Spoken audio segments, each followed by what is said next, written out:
لک الحمد یا اللہ والصلاة والسلام علیک یا رسول اللہ۔ حضرت معاذ ابن جبل رضی اللہ تعالیٰ عنہ بیان کرتے ہیں کہ نبی کریم صلی اللہ علیہ وسلم نے مجھے کچھ اہم چیزوں کی، کچھ اہم باتوں کی نصیحت فرمائی۔ آپ کہتے ہیں کہ نبی کریم صلی اللہ علیہ وسلم نے مجھ سے فرمایا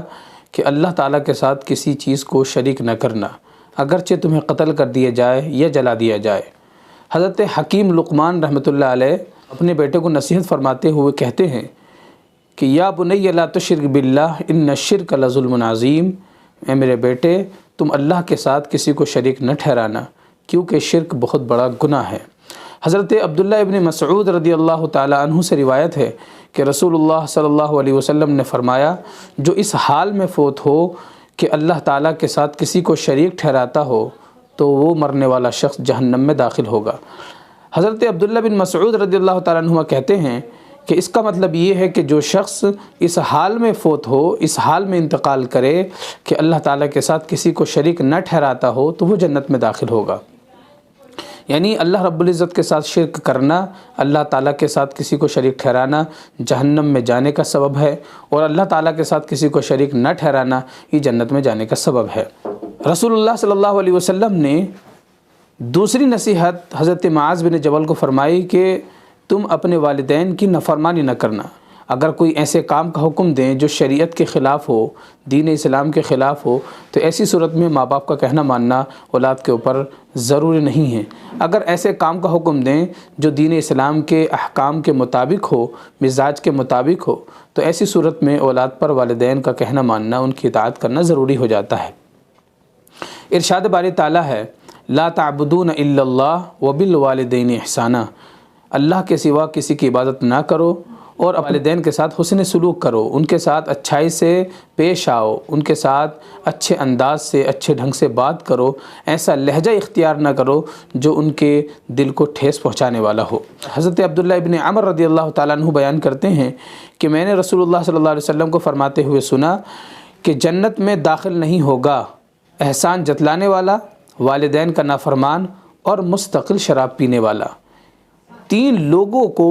نبی کریم صلی اللہ علیہ وسلم نے فرمایا کہ یہ تین لوگ ایسے ہیں جو جنت میں داخل نہیں ہوں گے: مستقل شراب پینے والا، والدین کی نافرمانی کرنے والا، اور نیکی کر کے، احسان کر کے کسی پر اس احسان کو جتلانے والا۔ قرآن مجید میں اللہ رب العزت نے اس کی مذمت بھی بیان فرمائی ہے کہ اگر تم صدقات دے دو، تم کوئی خیر کا کام کر دو، تو پھر اس کام کو کرنے کے بعد جتلاؤ نہیں کہ ہم نے تمہارے ساتھ دیکھو اس وقت میں یہ کام کیا تھا، تمہارے لیے ہم نے یہ کیا اور آج تم نے ہم کو ایسا کیا ویسا کیا۔ اس طرح جتلانے سے انسان کی نیکیاں ضائع ہو جاتی ہیں، اس کے سارے خیر کے کام ضائع ہو جاتے ہیں اور اللہ رب العزت کی ناراضگی حاصل ہوتی ہے۔ حضرت معاذ بن جبل رضی اللہ تعالیٰ عنہ فرماتے ہیں رسول اللہ صلی اللہ علیہ وسلم نے تیسری نصیحت یہ فرمائی کہ فرض نماز جان بوجھ کر کے نہ چھوڑنا، کیونکہ جو شخص فرض نماز جان بوجھ کر چھوڑ دیتا ہے وہ اللہ تعالیٰ کی ذمہ داری سے نکل جاتا ہے۔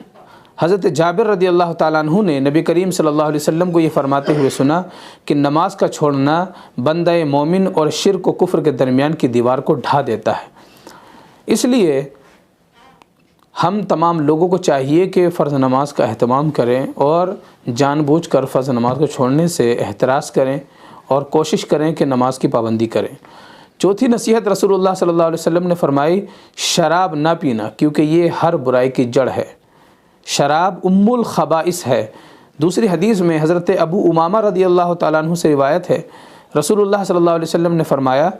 اللہ تعالیٰ فرماتا ہے، قسم ہے میری عزت کی، میرا جو بندہ شراب کا ایک گھونٹ پیے گا میں اس کو اتنی پیپ پلاؤں گا،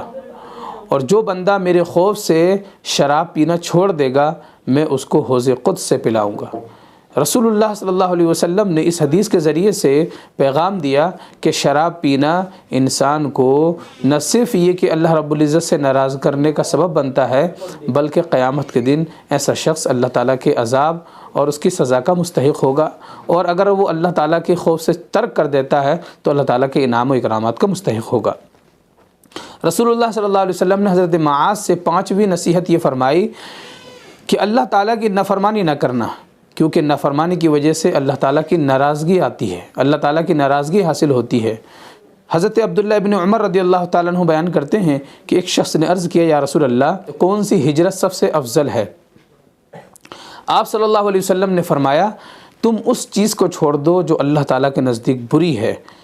معلوم ہوا کہ ہجرت کرنا صرف یہ نہیں کہ انسان ایک جگہ کو چھوڑ کر دوسری جگہ چلا جائے، ایک شہر کو چھوڑ کر دوسرے شہر منتقل ہو جائے، ایک ملک اس کو چھوڑ کر کے دوسرے ملک میں رہائش پذیر ہو جائے، صرف یہی ہجرت نہیں ہے بلکہ یہ بھی ہجرت ہے۔ بلکہ رسول اللہ نے فرمایا کہ سب سے بہتر ہجرت یہ ہے کہ انسان ہر اس چیز کو چھوڑ دے جو اللہ کے نزدیک بری ہے، جس چیز کو اللہ ناپسند فرماتا ہے۔ اللہ تعالی ہم لوگوں کو ایسے کاموں سے بچنے کی توفیق نصیب فرمائے جو کام اللہ تعالیٰ کے نزدیک برے ہیں یا جن چیزوں کو اللہ تعالیٰ ناپسند فرماتا ہے۔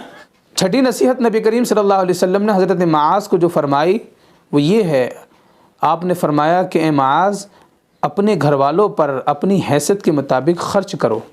یعنی جو تمہاری استطاعت ہے، جو تمہاری کیپیسٹی ہے، جو تم اپنے اہل خانہ پر خرچ کر سکتے ہو تو اس کو اپنے حیثیت کے مطابق خرچ کرو۔ دوسری حدیث میں حضرت ابو مسعود البدری رضی اللہ تعالیٰ عنہ سے مروی ہے،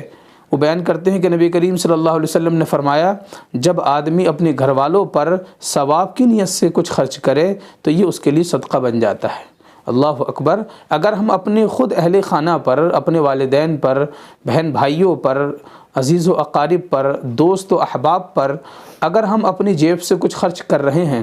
اور اس لیے خرچ کر رہے ہیں کہ اللہ کے رسول صلی اللہ علیہ وسلم نے ہمیں خرچ کرنے کا حکم دیا ہے